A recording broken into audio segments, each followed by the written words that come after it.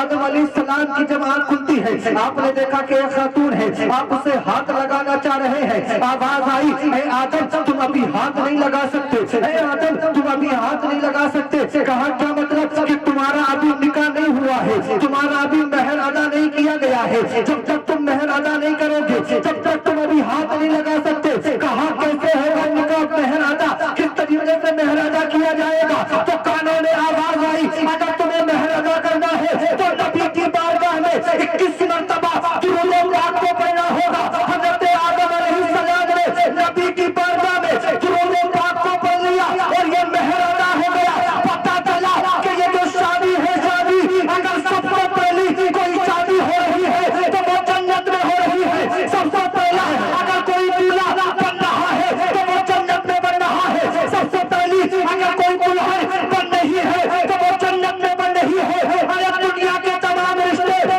زمین میں بنایا ہے، اور یہ جو رشتہ ہے شوہر کا اور بیوی کا، یہ رشتہ اللہ تعالیٰ نے جنت میں بنایا ہے۔ سبحان اللہ سبحان اللہ، نعرہ تکبیر، نعرہ رسالت، نعرہ حیدری، نعرہ غسلت، علماء اہل سنت، علماء اہل سنت، مولانا افتخار رضا صاحب قبلہ، مولانا افتخار رضا صاحب قبلہ، نعرہ تکبیر، نعرہ رسالت زندہ باد۔ پتہ چلا یہ شادی جو ہے نا، ہم جو ناچنے گانے میں سمجھتے ہیں کہ ناچنا گانا جس شادی میں نہیں ہو وہ شادی نہیں ہوتی۔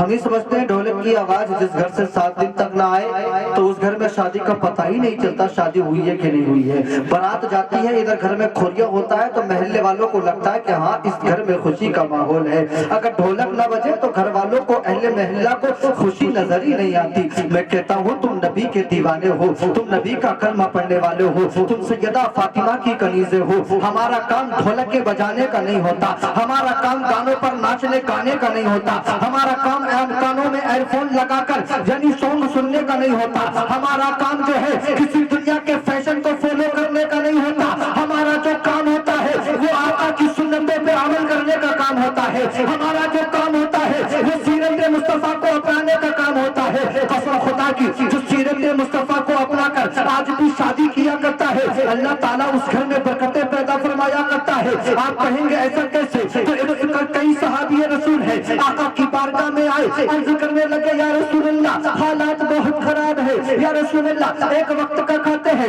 دوسرے وقت کی کوئی گنجائش نہیں ہے، پتہ نہیں ملے گا کہ نہیں ملے گا، یا رسول اللہ حالات بہت خراب ہے۔ میرے آقا نے ارشاد فرمایا اگر ایسے حالات ہیں تو ایسا کرو نکاح کر لو، ایسا کرو شادی کر لو۔ کہنے لگے یا رسول اللہ حالات خراب سے اور جو ہے غریبی سے شادی کا تعلق کیا ہے؟ تو میرے نبی نے ارشاد فرمایا کہ جو نکاح کیا کرتا ہے اللہ تعالیٰ اس کے گھر میں برکتیں پیدا کر دیا کرتا ہے۔ سبحان اللہ۔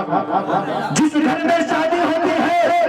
اللہ تعالیٰ اس گھر میں برکتیں پیدا کر دیا کرتا ہے، اللہ تبارک و تعالیٰ اس گھر میں برکتوں کو اتار دیا کرتا ہے، اس گھر میں برکتوں کا نزول ہو جایا کرتا ہے۔ آج ہم نے دیکھا نا کہ دنیا میں انسان جب شادی کرنے کے لیے جاتا ہے تو بڑے بڑے مکان دیکھ لیا کرتا ہے، اونچے اونچے مکان دیکھ لیا کرتا ہے، بڑی بڑی گاڑیاں دیکھ لیا کرتا ہے، لڑکے کا اچھا کاروبار دیکھ لیا کرتا ہے۔ اگر نہیں دیکھتا تو لڑکے کا عقیدہ نہیں دیکھتا، اگر نہیں دیکھتا تو لڑکا مذہب اسلام کو کیسے فالو کرتا ہے یہ نہیں دیکھتا۔ اگر نہیں دیکھتا تو یہ نہیں دیکھتا کہ لڑکا کتنا دیندار ہے، وہ نمازیں پڑھتا ہے کہ نہیں پڑھتا، وہ کتنا دین سے جڑا ہوا ہے، اس کام کو نہیں دیکھتا۔ میں کہوں گا یاد رکھنا کہ جب بھی آپ اپنی بیٹی کا یا بیٹے کا نکاح کے ارادے سے باہر نکلو تو سب سے پہلے اگر کچھ دیکھنا ہے تو یہ دیکھو کہ جس کے یہاں ہم اپنی بیٹی دینے جا رہے ہیں وہ لڑکا عقائد میں مضبوط ہے کہ نہیں ہے، وہ مسلک اعلیٰ حضرت کو ماننے والا ہے کہ نہیں ہے، اس کا عقیدہ ٹھیک ہے کہ نہیں ہے، اس کا حالات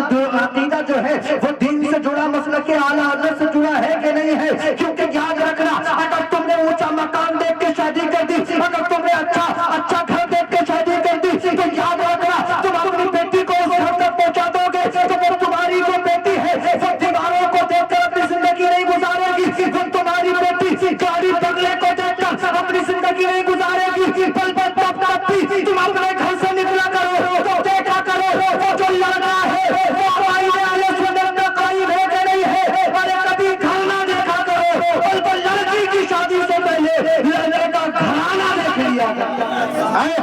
سبحان اللہ، نعرہ تکبیر، نعرہ رسالت، نعرہ حیدری، نعرہ غوثیت، علماء اہل سنت، مولانا افتخار صاحب قبلہ زندہ باد۔ گھرانہ اگر لاجواب ہے، آپ دیکھ رہے ہیں میرے بعد میں بہت شاندار خطاب آپ حضرت علامہ مولانا نظام الدین صاحب قبلہ سے سماعت کریں گے، بہت بہترین تقریر ابھی آپ نے سماعت کرنی ہے، اور جو اٹھ کے چلے گئے میں تو ان سے بھی کہوں گا کہ آ جاؤ ورنہ پھر صبح میں ذکر کرو گے یار کون تھے بھئی کہاں سے آئے تھے، بہت اچھا بہت شاندار تقریر ابھی آپ سماعت کریں گے۔ میں انشاءاللہ تعالیٰ بہت جلدی اپنی بات کو پوری کروں گا، دل لگا کر بولے محبت سے سبحان اللہ، اور پیار کے ساتھ بولے یا رسول اللہ۔ میں بات کر رہا تھا کہ جب بھی آپ اپنے بیٹی یا بیٹی کی شادی کرنے باہر نکلیں تو آپ گھر دیکھ کے نہیں بلکہ گھرانہ دیکھ کے شادی کیا کریں، کیونکہ ہم نے دیکھا ہے جو زندگی بادشاہوں والی گزارتے ہیں ان کو فقیر بننے میں وقت نہیں لگتا،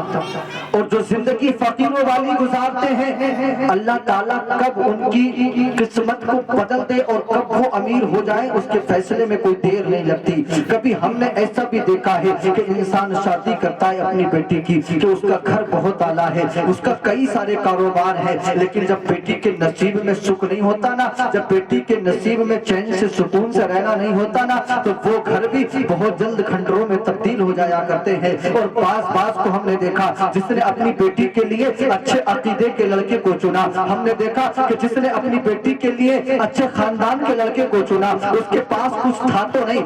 اس کے پاس کوئی دولت تو نہیں تھی، لیکن قسم خدا کی چند دنوں میں نکاح کی برکت سے اللہ تبارک و تعالیٰ نے اسے امیر بنا دیا، اسے مالدار بنا دیا، اس کے گھر میں برکتیں پیدا کر دی۔ میں کہوں گا یاد رکھنا جو نبی کی سنتوں پہ عمل کرتا ہے وہ دنیا میں بھی کامیاب رہتا ہے، وہ قبر میں بھی کامیاب رہتا ہے، وہ حشر میں بھی کامیاب رہتا ہے۔ جس نے آقا کی سنتوں سے منہ کو موڑا وہ دنیا میں بھی ذلیل ہوتا ہے، وہ قبر میں فرشتوں سے بچتا ہے، وہ حشر میں جہنم کے دروازے تک جایا کرتا ہے۔ یاد رکھنا اگر تمہیں اپنی زندگی کامیابی میں گزارنا ہے تو آج ہی ہمیں آقا کے نقش قدم کو فالو کرنا ہوگا، آج ہی ہمیں حسین کریمین تجمین طاہرین کی سیرت و سنتوں کو اپنانا ہوگا۔ جب ہم ان کے بتائے ہوئے طور و طریقوں کو اپنائیں گے، ہم ان کے بتائے ہوئے راستے پر چلیں گے تو ہماری زندگی مسکراتی نظر آئے گی، ہماری قبر مسکراتی نظر آئے گی، کیونکہ جو آقا کی سنتوں پہ عمل کر کے زندگی گزارتا ہے اس کی زندگی بھی مسکراتی ہے، اس کی موت بھی مسکراتی ہے، اس کی قبر بھی مسکراتی ہے، اس کا حشر بھی مسکراتا ہے، اور جب اس کی شفاعت حسنین کریمین کرتے ہیں تو قسم خدا کی اسے جنت میں اعلیٰ مقام دیا جاتا ہے۔ تو دنیا کہتی ہے دیکھو دیکھو جو آقا کی سنتوں پہ عمل کرتا ہے اس کی دنیا بھی کامیاب ہوا کرتی ہے اور اس کی آخرت بھی کامیاب ہوا۔ سبحان اللہ، سبحان اللہ، نعرہ تکبیر، نعرہ رسالت، نعرہ حیدری، نعرہ غوثیت، علماء اہل سنت، مولانا افتخار صاحب قبلہ عبادی، جشن شادی، نعرہ تکبیر، نعرہ رسالت زندہ باد۔ ہمیں جو کام کرنا ہے نا وہ پیارے نبی کی سنت کو اپنا کے کرنا ہے، پیارے نبی کی سیرت کو اپنا کے کرنا ہے۔ آج اس گھر میں شادی کے ماحول میں یہ نبی کا جلسہ سجایا، یقیناً اکثر شادی کے ماحول میں جلسے نظر نہیں آتے، نبی کی ذکر کی محفلیں نظر نہیں آتی، دوست کہتے ہیں کہ شادی میں مزہ نہیں آئے گا، بہنوئی کہتے ہیں اگر ڈی جے نہیں آیا تو شادی کا ماحول اچھا نہیں بنے گا، دوست کہتے ہیں اگر جو ہے شادی میں ناچ گانا نہیں ہوا تو پھر شادی کس کام کی، نبی کا میلاد تو کبھی بھی کرا لیا جاتا ہے، ڈی جے تو خوشی کے موقع پہ بجا کرتا ہے۔ آپ اسے سمجھایا کریں، جس کی شادی ہے نا اکثر اس کو سمجھانا چاہیے کہ بھائی شادی میری ہے، آگے نسل میری چلنے والی ہے، میں اپنی نسل کو ڈی جے کی دھن پہ ناچنے والی نہیں بنانا چاہتا، میں تو آج ہی آقا کا میلاد سجا کے اپنے بچوں کو غلام مصطفیٰ بنانا چاہتا ہوں، آنے والی نسلوں کو پیارے آقا کی سیرت کا پروان چڑھانا چاہتا ہوں، کیونکہ جس کی بنیاد اچھی ہوا کرتی ہے نا وہ منزل وہ عمارت کافی دنوں تک چلا کرتی ہے، اور جس کی بنیاد ہی کھوکھلی ہو جائے تو یقیناً وہ منزلیں زیادہ چلا نہیں کرتی، وہ منزلیں وہ مکانات بہت جلد جو ہے نا پائے تکمیل تک پہنچ جایا کرتے ہیں، وہ عمارتیں ڈھہ جایا کرتی ہیں، اور جن کی جڑیں مضبوط ہوتی ہیں یقیناً وہ بہت سالوں سال تک آباد رہا کرتے ہیں۔ یہ جو شادی ہوتی ہے نا یہ ایک جڑ ہوتا ہے، یہ جو شادی ہوتی ہے یہ ایک جڑ ہوتی ہے۔ میں نے کہا نبی کی بارگاہ میں صحابی عرض کرتے ہیں یا رسول اللہ ہم غریب ہیں، تو میرے آقا نے کہا نکاح کرو امیر ہو جاؤ گے۔ اب آپ سوچ رہے ہوں گے نکاح کرنے سے امیر کوئی کیسے ہوتا ہے، بس میں ایک چھوٹی سی بات بتاتا ہوں، اپنی جگہ لیتا ہوں، قاری صاحب قبلہ کو سماعت کریں گے۔ ایک صحابی رسول ہے جن کا نام تاریخ میں حضرت جلیبیب رضی اللہ تعالیٰ عنہ آتا ہے، ایک صحابی رسول سانولے کلر کے ہیں، کوئی بیک گراؤنڈ بھی اچھا نہیں ہے، یعنی کوئی خاندان بھی ایسا نہیں ہے، کوئی پیسے والا بھی خاندان نہیں ہے، کوئی عمارت والا بھی مکان نہیں ہے، دیکھنے میں بھی سانولے ہے، اور آج کے وقت میں اس وقت میں بہت بڑا فرق تھا، آج کے وقت میں تو جب جسے چاہو اس کی شادی ہو جایا کرتی ہے، مگر اس وقت میں شادی کے لیے اس کے پورے خاندان کو دیکھا جاتا تھا، ننیحال دلیحال تک کو دیکھا جاتا تھا کہ اس کی نانی کا خاندان کیسا ہے، اس کی دادی کا خاندان کیسا ہے، تب جا کر کے کوئی اپنی بیٹی یا اپنا بیٹا دینا پسند کیا کرتا تھا۔ حضرات محترم حضرت جلیبیب رضی اللہ تعالیٰ نبی پاک صلی اللہ تعالیٰ علیہ وسلم کے صحابی سانولے کلر کے ہیں، نبی پاک کی بارگاہ میں عرض کرتے آئے ہیں، میرے نبی نے ارشاد فرمایا اے جلیبیب کیا تم شادی نہیں کرو گے؟ عرض کرنے لگے یا رسول اللہ میں غریب ہوں، میرے پاس کھانے کا ساز و سامان نہیں، میں غریب ہوں، میرے پاس رہنے کے لیے اعلیٰ مکان نہیں، میرے پیچھے کوئی اعلیٰ خاندان بیک گراؤنڈ میں نہیں، یا رسول اللہ مجھے کون اپنی بیٹی دے گا؟ تو میرے نبی نے ارشاد فرمایا یہ بتاؤ تم شادی کرو گے؟ کہا یا رسول اللہ شادی تو کر لوں مگر بیٹی کون دے گا مجھے اپنی؟ تو میرے نبی نے ارشاد فرمایا جاؤ جاؤ فلاں محلے کے اندر ایک انصاری ہے، وہ صحابی ہے انصاری، کہا ان سے جا کر کے کہنا کہ انہیں جا کر کے پہلے تو میرا سلام بولنا اور ان سے بعد میں جا کر کے کہنا کہ تم اپنی بیٹی کا نکاح میرے ساتھ میں کر دو۔ یہ نبی پاک صلی اللہ تعالیٰ علیہ وسلم نے فرمایا ہے۔ حضرات یہ سانولے کلر کے صحابی حضرت جلیبیب رضی اللہ تعالیٰ عنہ نبی پاک کا فرمان لے کر چلے ہیں خوشی خوشی ایک ایسے انصاری صحابی کے یہاں کہ جسے اللہ تعالیٰ نے بڑی حسین بیٹی سے نوازا، جسے اللہ تعالیٰ نے بڑی خوبصورت بیٹی سے نوازا، اس کے دروازے پر پہنچے سلام پیش کیا، اس نے بڑی خوشی خوشی سلام لے لیا، آپ نے کہا کہ آپ کو نبی پاک نے سلام بھیجا ہے، وہ صحابی مسکرانے لگے کہنے لگے کہ ہمیں اگر نبی نے سلام بھیجا ہے تو یقیناً ہمارے لیے بڑی خوشی کی بات ہے۔ اس کے بعد انہوں نے کہا کہ میں جو آپ کے گھر آیا ہوں نا مجھے پیارے نبی صلی اللہ تعالیٰ علیہ وسلم نے بھیجا ہے اور کہا ہے کہ آپ اپنی بیٹی کا نکاح میرے ساتھ میں کر دیجیے۔ اب اتنا کہنا تھا، انہوں نے کہا کہ یہ اتنا بڑا فیصلہ میں اتنی جلدی میں نہیں کر سکتا، میں اپنی بیوی سے پوچھنا چاہتا ہوں، یعنی مشورے میں خیر ہے، مشورہ کرنا چاہیے گھر میں۔ کہا کہ میں اپنی شریک حیات سے تھوڑا مشورہ کر لوں۔ کہا ٹھیک ہے، اندر گئے، اپنی بیوی سے جا کر کے مشورہ کیا کہ یہ آنے والا جو شخص ہے اس کو پیارے نبی صلی اللہ تعالیٰ علیہ وسلم نے بھیجا ہے، اور کہنا یہ ہے کہ یہ اپنی بیٹی کا ہاتھ مانگنے کے لیے آئے ہیں اپنے لیے۔ اب ماں نے پردے کی آڑ سے جب حضرت جلیبیب کے چہرے کو دیکھا تو کہنے لگی رنگ بھی سانولا ہے، اور آپ نے کہا کہ کوئی بیک گراؤنڈ خاندان بھی اعلیٰ نہیں ہے، کوئی جو ہے زیادہ پیسے والے بھی نہیں ہے، اگر ایسے کو ہم اپنی بیٹی دیں گے تو سماج والے کیا کہیں گے، محلے والے کیا کہیں گے، اس لیے ہم اپنی بیٹی ان کو نہیں دے سکتے۔ ایسا کریں آپ منع کر دیں، ہم اپنی بیٹی کو انہیں نہیں دے سکتے۔ حضرات دونوں ابھی آپس میں بات کر رہے ہیں، اتنے میں اندر سے جو ان کی بیٹی ہے نا، بیٹی جس کے نکاح کی بات چل رہی وہ اندر سے آئی۔ آنے کے بعد میں کہا والد کیا بات چل رہی ہے، والدہ کیا ذکر ہو رہا ہے؟ کہا بیٹا یہ جو سامنے بیٹھے ہیں نبی پاک صلی اللہ علیہ وسلم نے بھیجا ہے کہ آپ اپنی بیٹی کا ہاتھ ان کے ہاتھ میں دے دیجئے گا۔ تو بیٹی نے کہا پھر کیا ارادہ ہے؟ کہا ارادہ کیا ہے؟ ارادہ یہ ہے ہم منع کریں گے، ہم ایسے کو نہیں دے سکتے۔ کہا کیوں؟ کہا سامنے کلر کے ہیں، خاندان بھی کوئی اچھا نہیں ہے اور جو ہے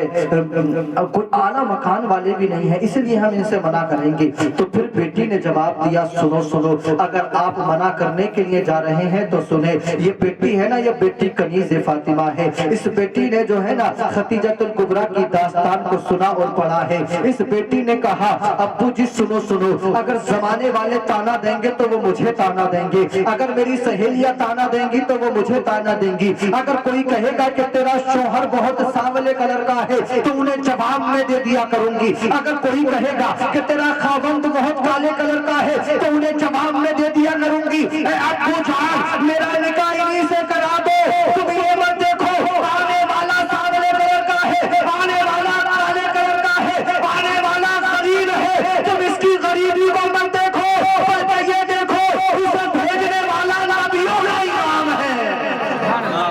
اسے بھیجنے والا آمنہ کا لال ہے۔ قسم خدا کی میرے نبی کے نکاح کو، آنے والے کے اس نکاح کے پیغام کو بیٹی نے تسلیم کر لیا، بیٹی نے تسلیم کر لیا۔ کہا ابو جان میرا نکاح انہی سے کرا دیجئے گا، کیونکہ یہ نبی پاک کا فرمان ہے۔ حضرات محترم میرے نبی نے دعا دی دونوں کے لیے، یہ نکاح ہو جاتا ہے۔ میں بتا رہا تھا نکاح کرو شاد و شاد ہو جاؤ، نکاح کرو آباد ہو جاؤ، نکاح کرو مالدار ہو جاؤ، نکاح کرو اپنے رزق کو بڑھا لو۔ قسم خدا کی حضرت جلیبیب کی کہانی ہے کہ